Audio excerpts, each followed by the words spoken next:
We are going to explore the world from a tours and activities perspective and look at how we help travelers dream and choose and pick the destinations and what they want to do in those destinations.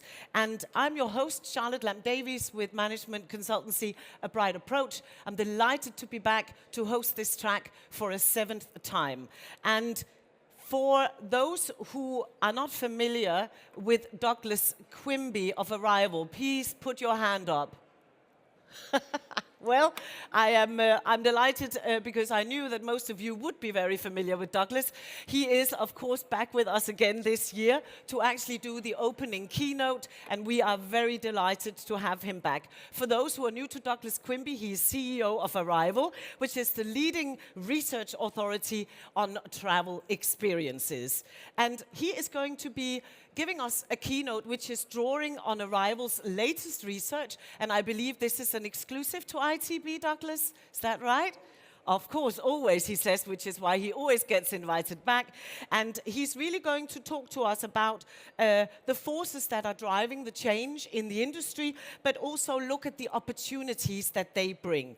And this is, as far as I'm concerned, your essential update on the best part of travel, as Douglas calls it. So let's invite him to the stage. He's very, very welcome. Thank you, Douglas. Thank you, Charlotte.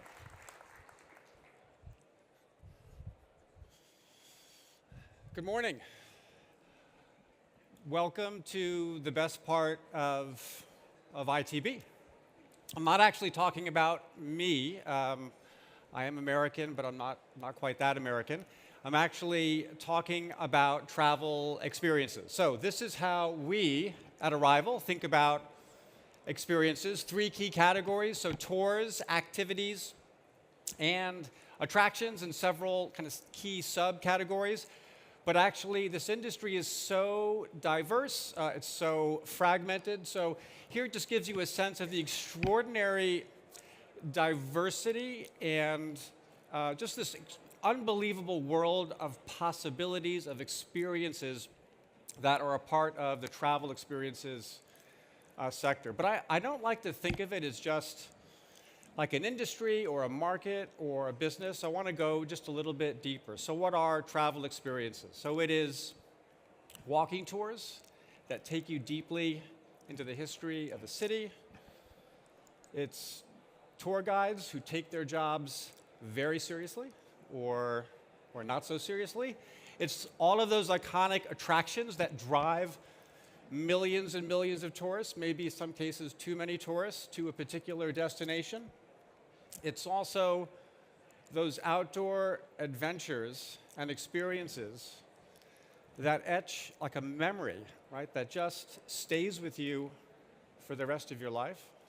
Now, what's also amazing about this industry, too, is I'm always learning about new experiences I never even imagined. So how many here have done combative archery? Combat archery, anyone? 1? 2. How was it? Would you recommend it, really? How many here would like to do combat archery? Okay. Now, if you don't want to do activities where you could potentially harm others, you can also do experiences where you can do serious harm to yourself. So you can learn to be a flying trapeze artist in Brazil, and I think there's some availability tomorrow morning if anyone's interested. So just to give you a sense, right, of the extraordinary diversity of this industry and what's possible, this is why we call experiences the best part of travel. It is all of the things that travelers do when they get there, but it's also the reason they go. It's the why. It's the driver of travel. And it's the hundreds of thousands, if not millions, of operators, creators of experiences who are generating these experiences every single day, day after day, that make this industry what it is. How many, just here, how many in the audience are operators of tours, activities, attractions? How many here? Okay, so maybe about half or so. Welcome. It's amazing to have you here. It's always an honor for me to share the work that we do. We do it for you, so welcome. Okay, so over the next 15 minutes or so, I'm going to walk through some key insights from our research and key trends that we see shaping the sector over the next several years, and I think will drive a lot of the conversation on this stage. One study I'm going to pull from in particular, it is our global operator landscape. It's a survey we do every single year. Last year we did this with 7,000 operators. I want to take a moment just to acknowledge these organizations that help make the research possible, as well as all of these organizations that helped us field the research to operators all over the world. Thank you all very much. And if you took time to reply to the survey as well, also thank you. Okay, so let's dive right in. So travel experiences, as Charlotte mentioned, the third largest sector of travel and tourism.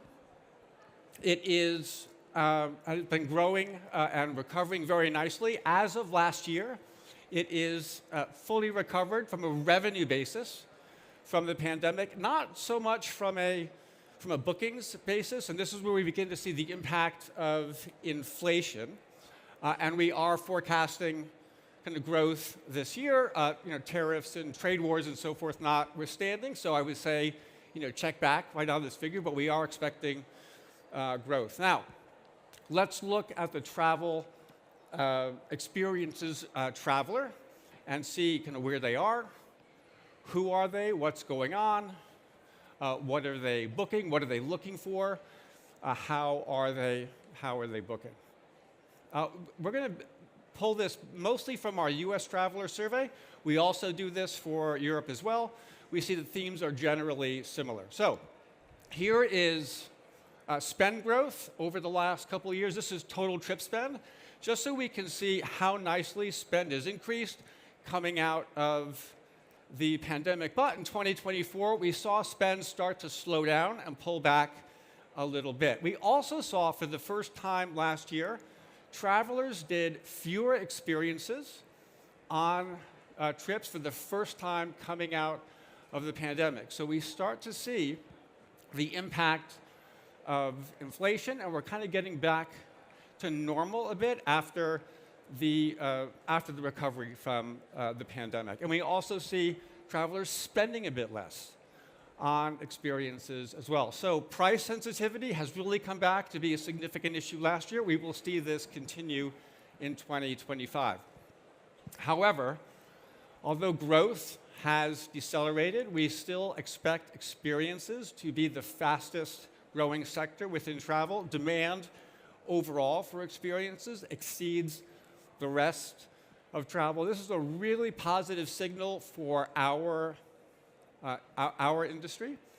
Travelers increasingly prioritizing experiences over other parts of travel, over things.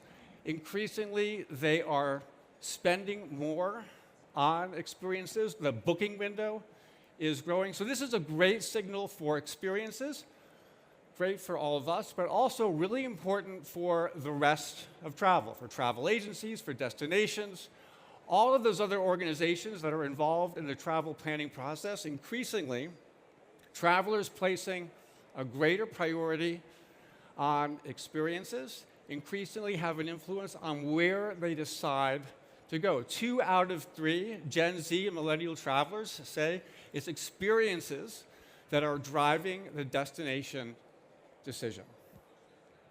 Okay, so where or what are travelers booking? Historically, it's always been the big, classic, iconic attractions that have driven or been the most popular with experiences. We've seen this kind of year after year. Historically, they're what drive travelers to a destination. And we continue to see this with experiences. Here, I'm just showing a handful of the most popular and fastest growing tour categories.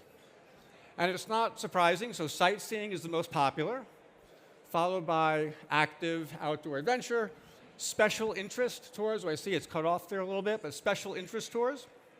This is a tour that focuses on a specific theme or topic, like a photography tour or a film tour, or a topic on a specific historical topic or artist, for example, and then culinary and wellness.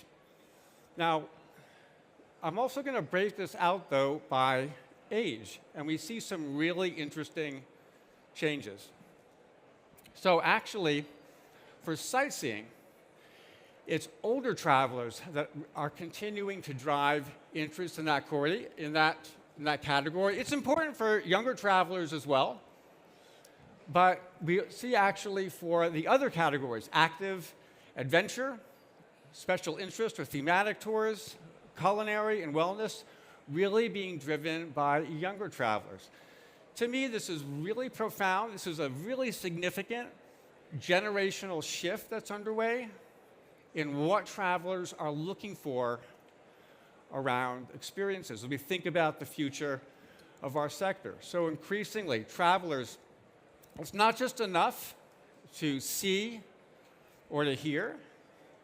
They want to touch, they want to taste, they want to feel, they want to be a part of the experience, a co-creator in the tour, the activity, the experience. So this is a really important message for all of us within the industry, that we are incorporating these elements in the tours, the activities, the experiences that we create for our customers. Okay, another important theme or trend within the traveler experiences world, really significant article in the Wall Street Journal a couple of weeks ago. 10% of the top earners, or the top 10% of income earners in the United States, account for basically 50% of all consumer spend. So 10% of the US population accounts for half of the US consumer economy. Now, there's a lot, I think, that could be said about this. I'm going to reserve my comments just for the implications for travel and experiences, but one very key implication has to do with the rise and the importance of the affluent traveler. So we define the affluent traveler, household income of at least $150,000 a year. They represent about a fifth of all travelers. In 2019, they accounted for a third of all experiences spend. We asked the same question in 24, and it jumped to 46%. This is an enormous shift with huge implications. One of the most obvious, I think, is the growing demand and interest and willingness to pay for private experiences and VIP experiences. When we first began covering all of this and tracking this going back to 2018, we asked travelers or tour takers, did you take a private tour? Just 17% said they took a private tour. Asked the same question in 2024, jumps to 47%. This is an extraordinary, just from a consumer research standpoint, you tend not to see shifts like this over such a short period of time. So this is an enormous, enormous shift. Huge implications for all of us. If you are an operator or a seller of experiences, you don't offer private experiences, you should be looking at it. If you do, maybe do you offer enough? And do you have VIP options and add-ons that you can include? So, everybody wants privates. Well, a small but a growing subset of affluent travelers want private experiences. This also, just for me, there's a bit of there's an irony here, or maybe there's a certain kind of conflicting trend that I have a sense of, right? So we're seeing this across all of our research. So travelers want more private experiences. They want more small group, more kind of in-depth, more emotional kind of connections. We all want authentic. We want local. Right? That's what all the trends are telling us. And yet, at the same time, we all want to see the Colosseum. Right? How do we, as an industry, how do we reconcile that? How do you create that small, intimate, kind of private, authentic, and yet navigate through the Louvre, or the Parthenon, or the Colosseum? And this has enormous implications for our industry, but also for travel and tourism, I think, as we all know. Just to give you a sense of the scale of what's going on. So we did an analysis last year of several hundred million online reviews of experiences. this is globally, so basically 50,000 destinations, so major cities, towns, villages, kind of small rural districts. And we looked at, well, we noticed something quite interesting. The top 200 markets, the top 200 cities, which represents not like 1%, but actually 0.004% of all destinations, accounts for half of all tour activity and attraction reviews, right? So just to give you like a sense of the scale of the challenge that confronts travel and tourism and that confronts our industry, the demand to see the most iconic and the famous places and attractions, demand is just without end. I mean, it's absolutely boundless. And we're seeing this from Athens to Amsterdam. The top attractions, increasingly, they're trying to figure out ways to get fewer people to come to their attractions. And this is a huge issue for our industry. So for tour operators, you're trying to figure out, well, how do you deliver those amazing and intimate and personal experiences at these attractions? In many cases, it's how do you even get tickets? That has become an increasingly big challenge for our industry as well. Okay, the last theme that I'd like to touch on here, it's something that I call the discovery dilemma within experiences. So I talked about earlier how complex and varied the industry is. So there's also a big challenge for our industry. So for consumers, how do I discover and find amazing things to do, especially with such a diverse and complex industry? How do we, as an industry, how do we figure out, how do we get those experiences in front of travelers at the right time, at the right place? It's also a challenge, too, because in our industry, in experiences and tours and activities, we don't really have brands, right, like we do in other parts of travel. So if I say, okay, what's a 3-star hotel? I think everybody in this room, you know exactly what I mean. You have an image probably in your mind of what a 3-star hotel room looks like. But what's a 3-star tour? What's a 5-star tour? If I asked you to name 20 hotel brands, you could, I'm sure, do that pretty easily. But name 20 tour operators, name 5 tour operators. Unless you're in the industry, you might know, but these are not well-known brands. This is an enormous challenge for our industry. Now, let's just narrow this down a little bit, and let's take something that we all know. I've brought this up before, so let's take the Colosseum. Let's say I'm going there for the very first time to Rome. I know I'd like to see the Colosseum, so I start looking online. Viator has more than 1,000 tickets and tours and ways I can experience the Colosseum. Get Your Guide has upwards of 800. Which one should I choose? Do I want the full day or the half day, the large group or the small group? And what's the difference between the 60-euro tour and the 120-euro tour? How do I know? How should I choose? Now, there are other platforms, by the way, that go about this very differently. So the Spain-based OTA Civitatis, they just have 35 experiences. Tickets offers fewer than 10 for the Colosseum. Now, I'm actually not here to say, okay, one way is better than the other, and the marketplace can decide. I think we have a couple of speakers coming up. You guys can talk about this if you want.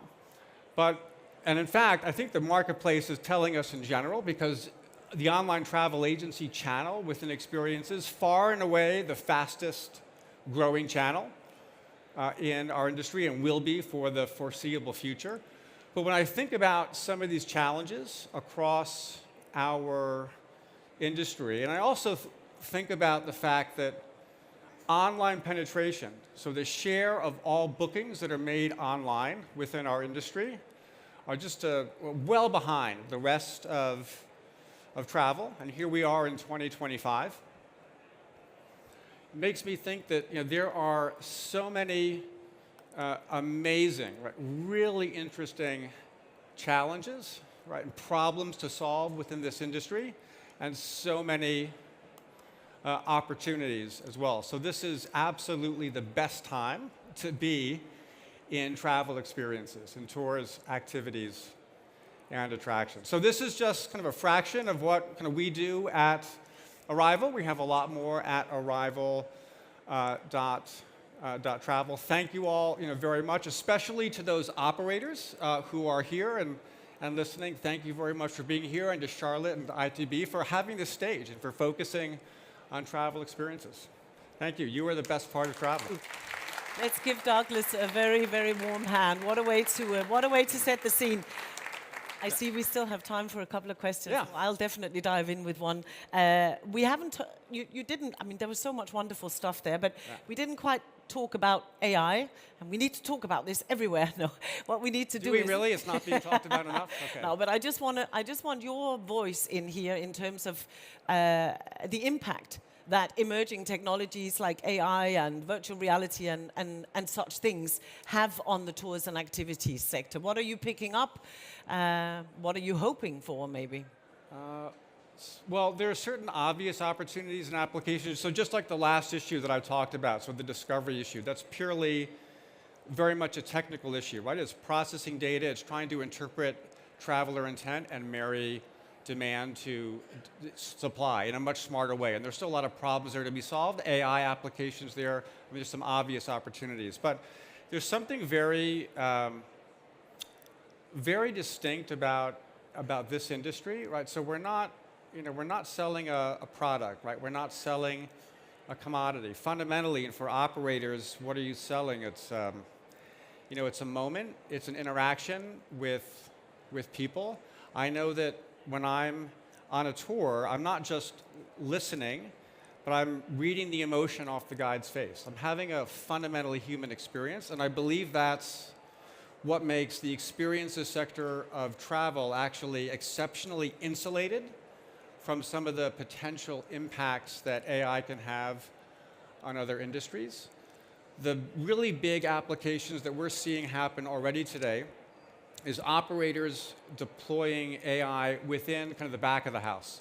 So all of the other things that need to happen and be seamless, so things like payment and shopping and booking and getting the hotel pickups right, and all of those details to make the experience really exceptional and to enable operators to deliver that amazing human experience much more efficiently and profitably. That's where we see most of the innovation taking place today. Well, it's very interesting. When we first stood here, I think back in 2019, when we were first doing this stage together, or 18 maybe even for that matter, we were still talking about what one of the real issues in this tours and activities sector being that everything was so paper-driven. So, by a row of hands maybe, I'd quite like to know in our audience, how many of you who are operating in the tours and activities sector are actually really, really feeling that there has been a shift from the sort of more paper-led scenario into actually being a digitized organization. So a row of hands of those who feel that you've come a very long way. Doesn't matter if you still have somewhere to go, but a row of hands who feels that you are moving the needle there. Let me see. Okay, good. Well, there's still some work to be done. Maybe AI is one of the answers for sure, as you're saying about the back-end kind of efficiencies that that actually incorporates into a lot of organizations. So, finally, one last clap for Douglas, and thank you for being here with us today. Thank you. Hope to see you again next year, of course. Of course. Thank you very, very much.